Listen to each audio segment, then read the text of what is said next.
The current story we're reading today is Brave Merida's Challenge. Merida couldn't stop laughing.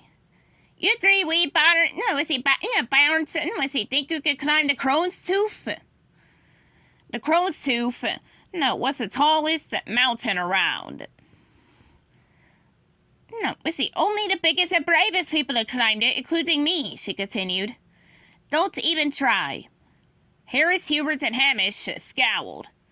No, of course they would give it a try. They were big and brave, too. They had to prove it to Rivera.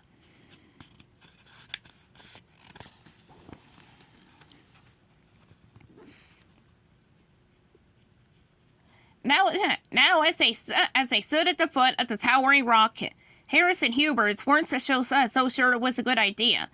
But Hamish was ready. He'd show Merida. They gave him a boost, but he struggled to find handholds in the slippery rock. A little way up the rock, Hamish was standing on fell away. He was left dangling by his fingertips, as shown in this illustration here.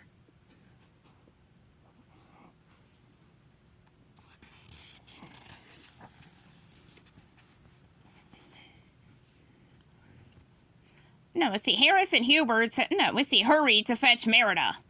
They found her in the castle and told her what had happened to Hamish at the Crone's Tooth. Oh, no! Cried Merida. What have I done? I didn't really mean you should try to climb it yourselves. Come on, we have to get Angus. But Merida was so worried she couldn't think straight. Where are my arrows? She cried to her brothers. Luckily, Hubert was one step ahead of her, and he tossed them to his sister. When they got to Angus and the stables, Merida was still worried as they wouldn't make it to the Crone's Tooth in time to save Hamish. I'm all thumbs, Merida said. I'll never get this bridle on. Harris quickly helped his sister get ready to ride.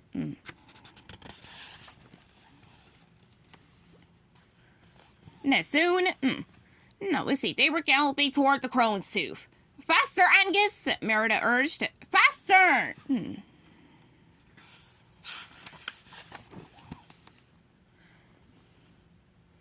Hamish was still hanging on when they arrived, but barely. He kicked the wall, trying to find a foothold. Something blue caught Merida's eye. Whiffs! I should have known. She called out to her brother. Hold on, Hamish! Please hold on! Merida scanned the trees around the clearing. Now, quick, Harris, Hubert. Now, gather as many fallen leaves as you can. I have an idea. Soon they have formed a large pile under Hamish.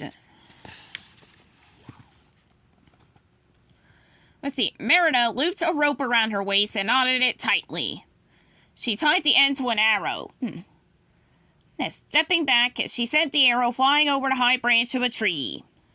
Then Harris hurried to fetch the arrow from the ground and tied the rope to Angus's saddle.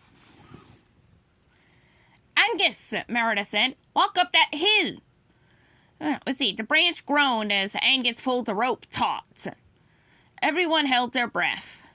Keep pulling slowly, Merida said. The branch groaned again. The rope began to hoist Merida into the air.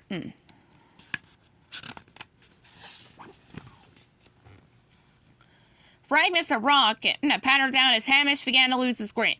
Just a wee bit longer, Hamish, yelled Merida. Ignore those wisps. Finally, Merida was high enough to grab her brother. I've got you, Merida laughed, hugging him tightly. Angus, you can start walking backward now. Angus slowly lowered Merida and Hamish over the pile of leaves. When she was sure it was safe, Merida dropped Hamish on the leaves. The rescue mission was a success. How brave you all were, Merida said to her brothers. You, Hamish, for hanging there so long, and you, Harris and Hubert, for being so calm and reliable all through the rescue. But the triplets had one more thought on their minds.